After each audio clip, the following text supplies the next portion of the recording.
Oh, I like the big buttons.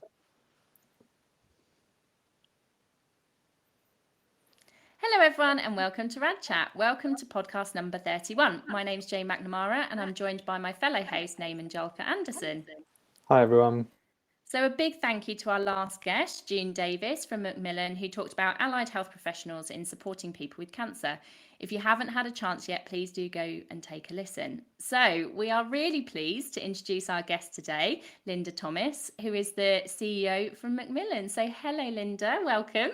Hello, Joe. Hello, Naaman. Hello to everybody listening. Oh, so it's so lovely that you've joined us, Lynda. For anyone who doesn't know you, which I can't believe that's many people, do you want to tell them who you are and maybe a bit about your career pathway? Yeah, why not? Thank you. So, first of all, thanks very much for letting me have the opportunity to come and talk on this podcast. It's just great. So, my name's Lynda, Chief Exec of Macmillan. I've been doing this job for the last 7 years. It's been amazing. As you know, Macmillan is an organisation that supports the 3 million people living with cancer in the UK. And every year we do our very best to support people in whatever way they need. So, me personally, I am a woman who lives in North London. I'm Welsh by background.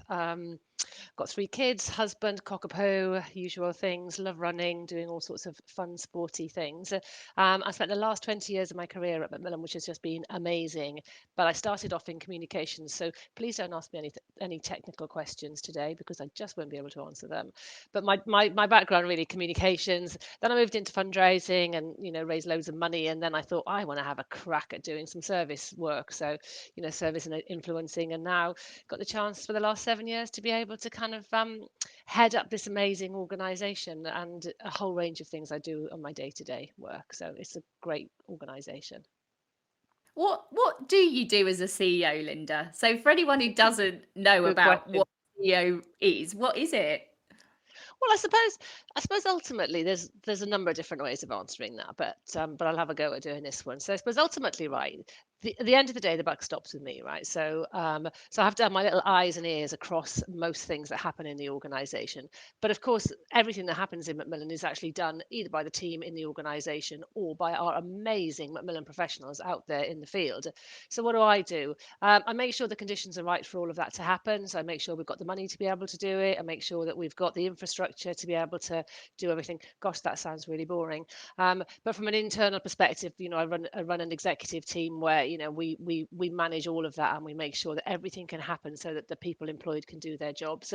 And then from an external perspective, I suppose I'm a bit of a figurehead for the organisation. So that can be everything from going in and having meetings with prime ministers. Not this one, I hasten to add. I've not yet met Boris, and I don't know if I'll get the chance to now. Um, but certainly, like health secretaries, NHS England, NHS Wales, NHS Northern Ireland, Scotland. So making sure that we work with all the devolved nations. I'll go and do lots of stuff around advocacy work around that. Um, I'll spend a lot of time with our donors. So making sure that for people who, where it's really important that they have that relationship with the chief exec, so corporate partners and major donors, and I'll do a lot of work like that. And really, I suppose, well, prior to the pandemic, I was hardly ever in the office. It was very much about kind of like being out there and about there and doing stuff which helped the organisation move itself forward. During the last 2 years, that's been really different. I'm now speaking to you from my home, and that's where I've been pretty much for the last 2 years, and that's just required some different thinking and different ways of doing things. But every day I can have about 10 meetings in a day, and I have to go from one thing to another very quickly. So I suppose that adaptability is something that you need to be able to do. And 1 minute be talking about health policy, and the next minute be talking about budgets. But it's a privilege to be able to do this role. And the most exciting thing about the role is always meeting the people. And when I say that, I don't mean the prime ministers. I mean the Macmillan professionals, the volunteers, and the staff who work for Macmillan. It's just a humbling organisation to be part of. So yeah, and luckily, just before we went back into this work from home, I was lucky to be able to be out and about, and I was at Chelsea and Westminster, and down in one of the health boards in Wales, over in Northern Ireland as well, because that's like the lifeblood of what I do. Is like I really enjoy seeing the work on the ground because it enables me then to talk about that work with people who will either fund that work or with people who will say, "Hey, that's a great idea. Let's roll that out nationally." So a whole load of stuff. Yeah, sounds very exciting. Do you miss the travelling at the moment? Well, yes and no. I mean, Yeah, probably, yes. And I miss being in the office and I miss the interaction. And, that's been, I remember when the first lockdown happened, I was actually really jealous of people who could go to work. So, if people working in Tesco's, I was thinking, at least you can go to work. I'm sitting in an office. And of course, as the time goes by, you just adapt. What I'm quite enjoying is not having to be I was never at home. So that's actually been really nice the last couple of years, being able to have more of a kind of like work-life balance from a home perspective, and that's been lovely. But I do miss that face-to-face interaction. We've managed to adapt pretty well, I would say, at Macmillan, and do as many things online as we possibly could do, and that includes like having sessions with Macmillan professionals, for example, and seeing our work in hospitals and talking to people, but just doing it in a very different way. But I was beyond excited to go to Chelsea and Westminster and actually meet real people. Um, and funnily enough, we had a meeting with the senior team there, and something came out of it about a partnership for people with protected characteristics, and that would never have happened if we hadn't been face to face. So I think the sooner we can get back to doing a little bit more like that, the better, actually. But yeah. So a bit of Yeah, yes and a bit of no, actually, Naaman. That's rather a long-winded answer. Sorry. it's always nice though, speaking as a mum, to have that time on a train having a coffee with no Oh, one going, 100%. Mum, Mum. Definitely. And I noticed that when we were at the Macmillan Professionals Conference, which we managed to get away before Omicron came along, we had about 300 Macmillan professionals in Manchester just before all of that happened. And, that was great. And just to see that kind of, you could see people were visibly relaxing because they were away from their families and they were away from their workplace setting and just different conversations. And you're quite right, Joe. I mean, one loves one's family. I love my family. They're great, but you can't have enough of them. And during the first lockdown, we were all fed up to the back teeth with each other because my kids are all grown up. So they came back. The dynamics were fascinating. And I'm sure this has been played out the length and breadth of the country. It's like a PhD study waiting to happen, Yeah, isn't it? Looking at family definitely. dynamics through a pandemic. So, Lynda, you did touch upon it a little bit, and as someone who did my clinical fellowship with Macmillan entirely remotely, how do you think Macmillans had to face maybe some of the challenges, but also opportunities that the pandemic has brought to the business? Yeah. So, I mean, to be honest with you, we coped brilliantly, and within 24 hours, we had pretty much everything up and running. And I suppose that reflects we were in a pretty good place before the pandemic, and I think that really helped, and particularly a pretty good place from a, dare I say it, technology perspective, because literally people picked up their laptops, went home, plugged them in, and started working, which would have been unheard of probably in the years leading up to that. So that was really good. So we were able to keep the contact center open right the way through, and we were able to deliver that same service for customers. And we did things like we set up the coronavirus and cancer page on the website, which doesn't sound like much, right? But my God, it was a web page that had the most hits. What's going to happen to my treatment? So, and that was updated on a daily basis. And there was a small group of people led by one of our senior clinicians who just updated that and kept that up to date. So I think being able to take that sort of, oh, this is what patients are telling us, this is therefore what we need to make sure we put on that page, was really super helpful. Um, we moved the contact center remotely, and we are going to continue to keep the contact center remotely. And that's been a massive success. People were working from their ironing boards on day one. They were taking calls from patients who might have had their diagnosis, but I mean, it's hard to remember now what a scary time that was for people, but it was terrifying. And that remoteness with the contact center has been a real blessing, actually, because it has meant we've actually increased the number of staff working in the contact center during the pandemic because of the demand. And it's meant, because we're not based in an office, we can recruit people from all over the UK now. And that's been a real bonus. And I think we've seen the advantages of perhaps having some more, not having to be confined by geographical boundaries. And that was true from some of the services that we set up with volunteers as well. Macmillan volunteers were very, very upset to be told not to go and do face-to-face work. They are the type of people that get up in the morning because they want to go and help people, but they often were helping clinically vulnerable people, and quite often they were in some ways vulnerable themselves. So we had to be really clear about that. No, you can't do that. What we did though was we set up the telephone buddying service, so people were buddied with people. And again, what was great about that was that you were able to be buddied with anybody anywhere in the country, rather than I need to find somebody, like in my case, it would be somebody who lives around the corner from me in London. And that was hugely beneficial. And again, that service will continue as well. Um, we approached Bupa because we recognised that counselling was a major issue from people with mental health problems, and we knew the NHS couldn't deliver it. So it enabled us in a way to free up rather than a long-winded conversation, which would have been, well, can we go and work with anybody else? Well, why would we want to? It was almost like we've got no choice, we've got to. So we approached Bupa and we set up the counselling service with Bupa. And again, that's been done completely remotely, and it's been so successful that we've now incorporated that into business as usual. So that's now going to be something that we just do going forward, which means that people living with cancer can have 6 and sometimes more sessions with a Bupa counsellor just by ringing the support line. And it's just, I think we cut down on some of the bureaucracy, actually, funnily enough, during the pandemic, and had a little bit more of a sort of, JDI approach to things. And that's been really helpful. I think the virtual kind of working is something that's been quite, I don't know, I think at first people were very against it, but now the benefits, so like telemedicine, so we Yeah. do a lot of telephone calls with patients now, and actually some patients open up more because they're in the comfort of their own home.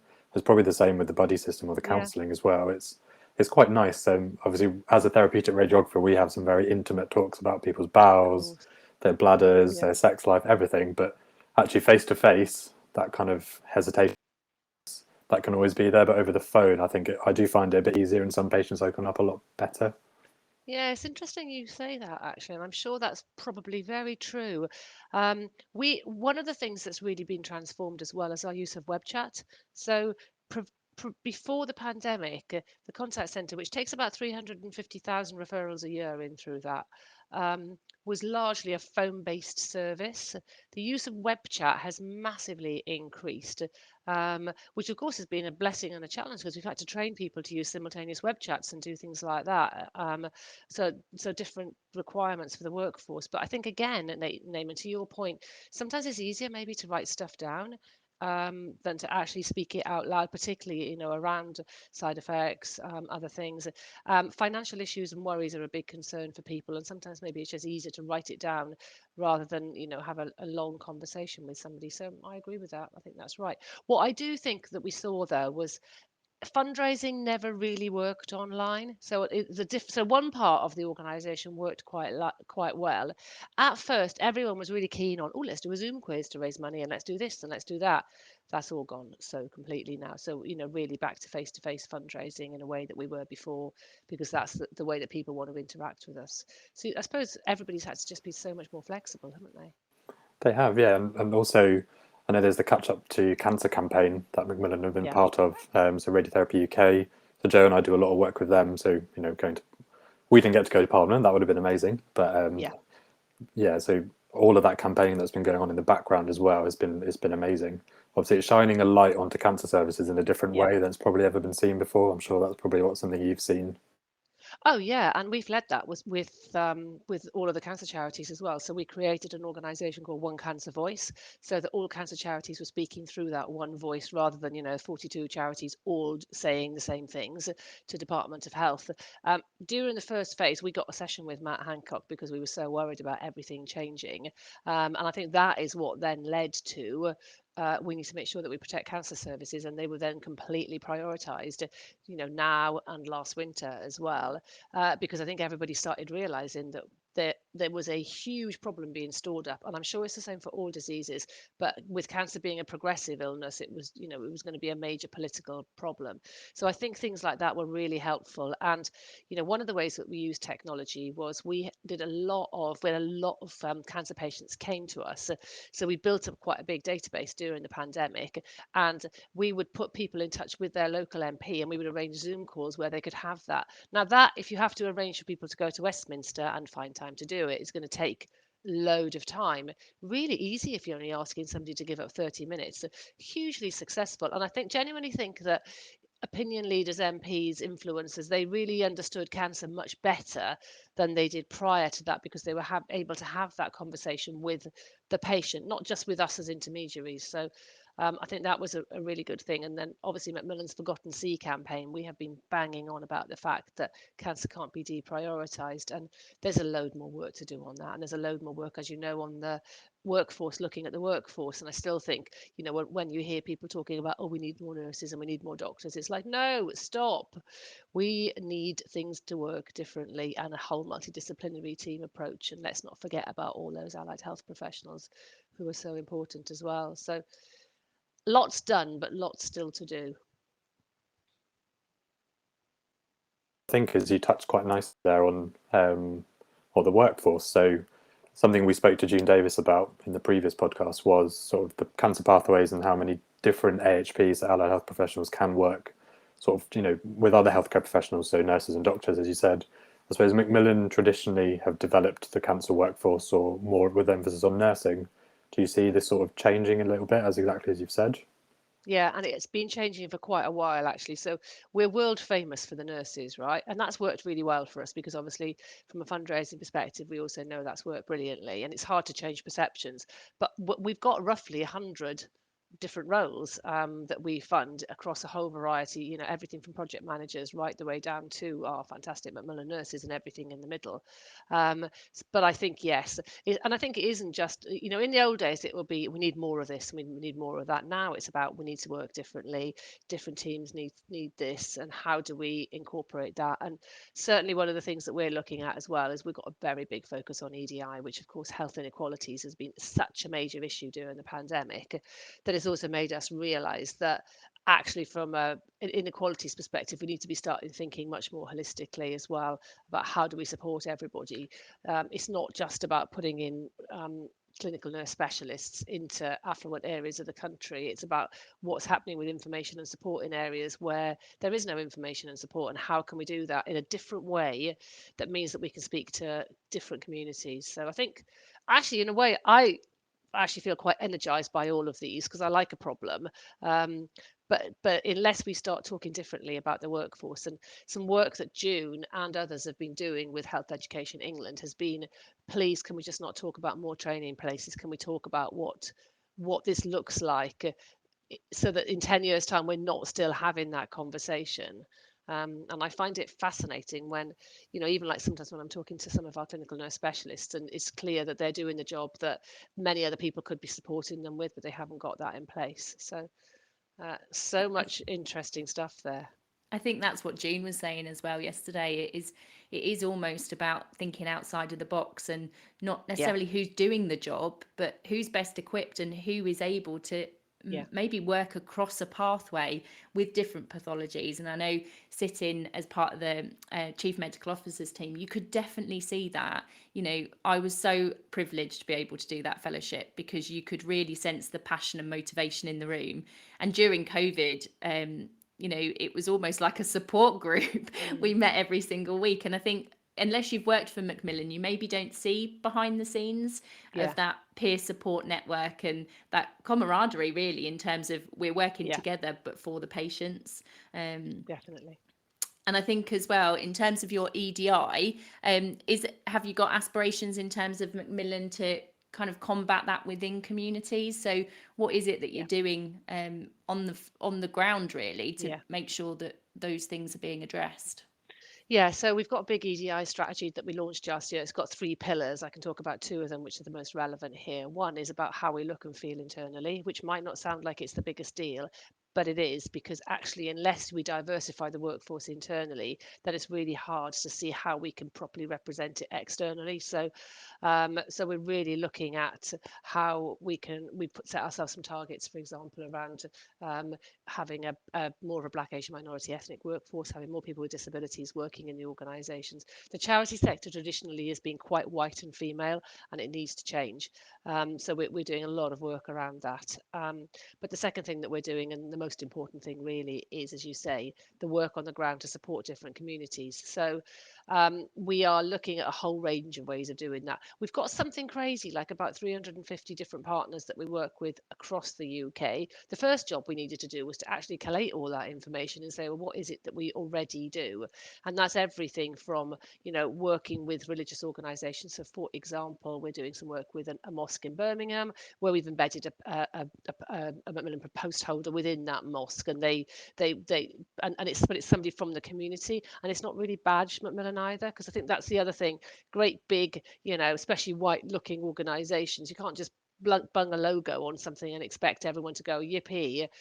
So it's just a lot more subtle ways of working, but very much working from how are we within that community, and then enabling that community to talk to it's rather than it's almost like I think third world uh, overseas organizations that have been working in different countries have probably done a lot more of that. They've moved from hey, let's go in and solve it all for everybody, to let's embed the infrastructure within that community. And that's what we're doing in Macmillan as well, because you'll know this, and maybe your listeners will, but people's outcomes from Black, Asian, minority ethnic communities are very much compromised compared to if you're from a white middle class background, for example.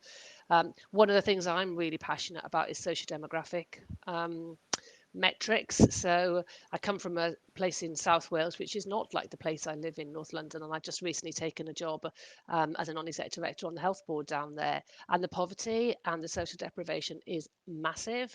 And when you look at, so I was quoted a statistic that said at 50, people start 15 years of poor health before they die. And I'm thinking, gosh, I'm 55, I don't feel anywhere near poor health. So how do we support organizations like that and support different in different, it's not easy, but we need to do more of it. So we're very much on that mission.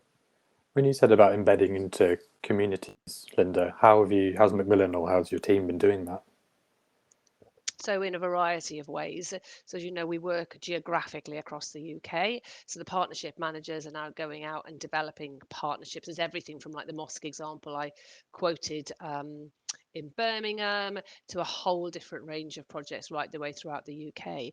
What we're also doing nationally as well is looking at organisations who may be better placed than us. So last year we were all blessed to be working with an organisation called Black Cancer Rising, which is Black women and breast cancer. And again, when I went on a podcast and listened to some of people's experiences, it was horrific to think that this was happening for young women with breast cancer in 2021. So that would be much more of a national partnership. Okay, so how can we work with you and through you to develop some messaging? And again, we have to take a big step back, and sometimes we have to provide the resources, so the money and the people, but not actually brand ourselves in any way on that, because there's a big mistrust of organisations like Macmillan, like the NHS, for example, within those communities. So a whole different variety of ways of doing it, actually. Yeah. Does that give you what you want, Naaman? Does that Yeah, definitely. make sense I think I'm glad you touched on the Black Women Rising charity. So I've been doing a bit of work with them as well.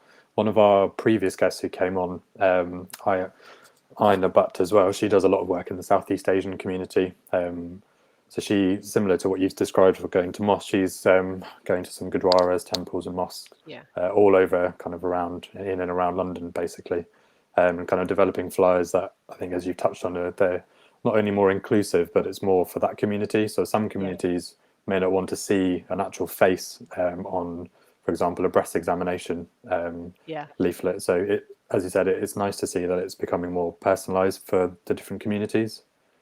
Oh yeah, 100%. And I think the biggest learning for me around all of this is you've got to really fess up to what you don't know and what you can't do. And it's been a massive learning curve for me.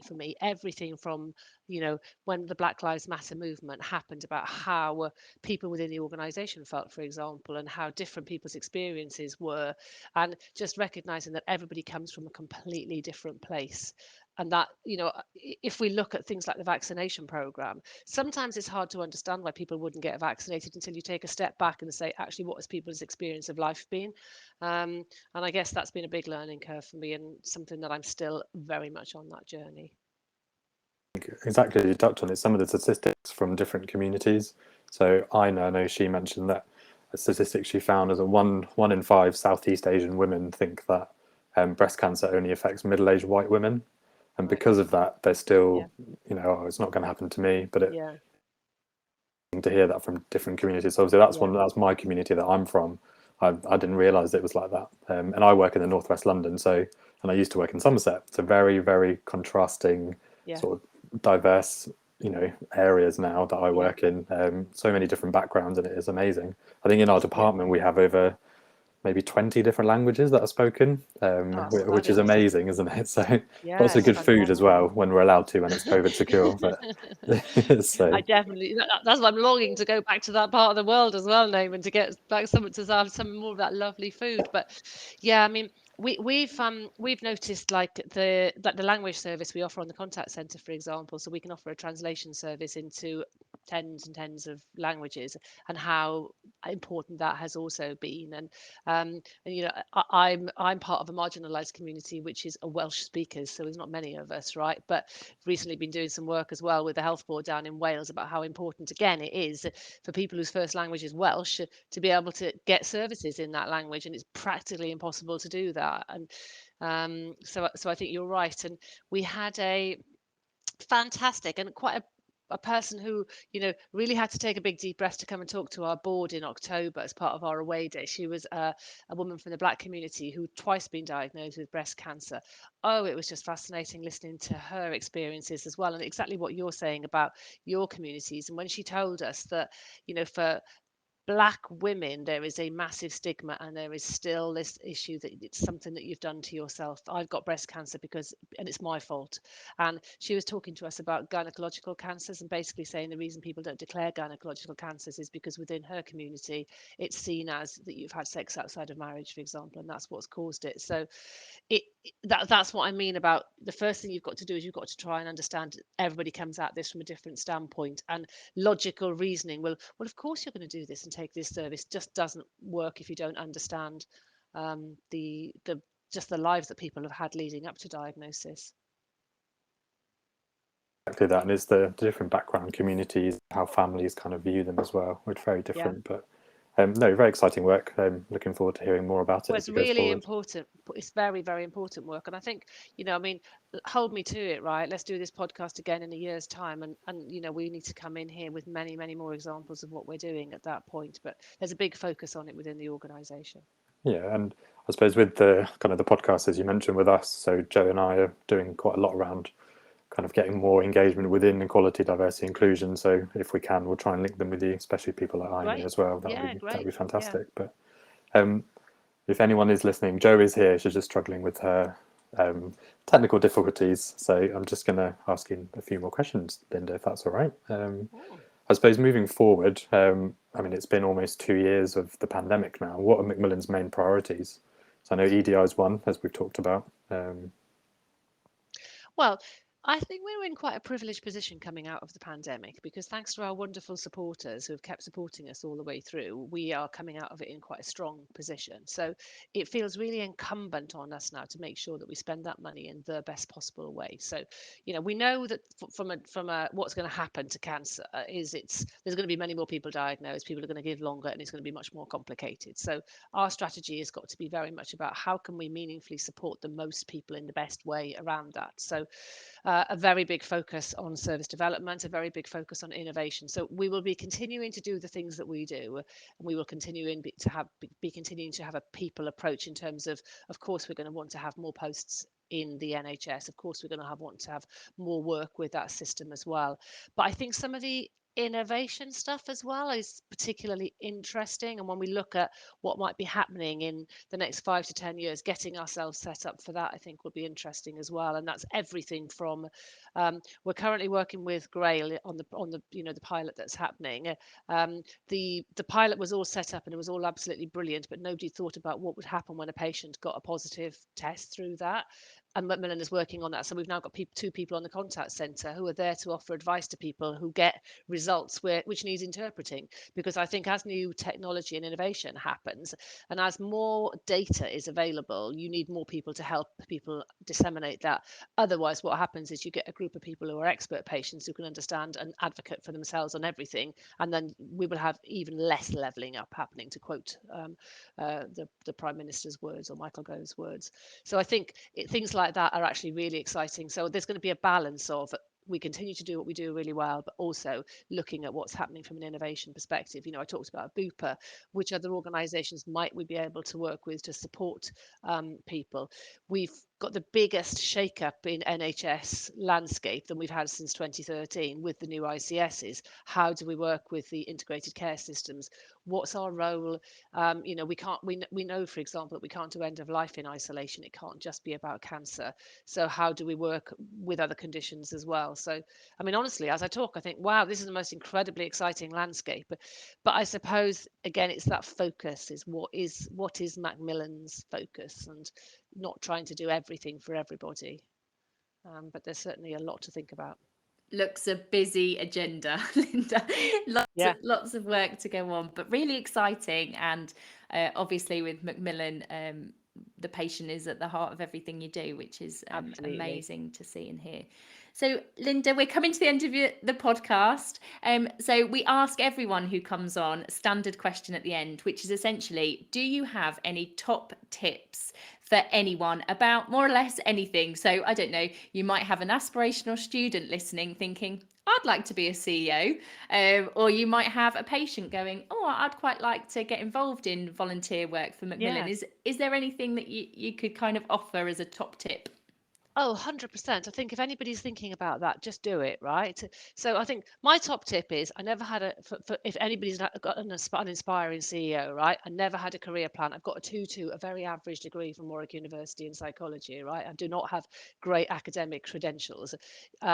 But I think these sorts of jobs, charities are brilliant places to go and work, because I talked about the breadth of my role, right? And within that, there are teams. There are some teams there that will just be working on hiking program for fundraising, and other people will be working on advocacy programs. And within a charity, there's a whole load of different things. So Macmillan runs a graduate trainee program. We are also about to embark on an apprenticeship program as well. And particularly, we're looking for apprenticeships for people, for example, in technology and things like, and areas like that.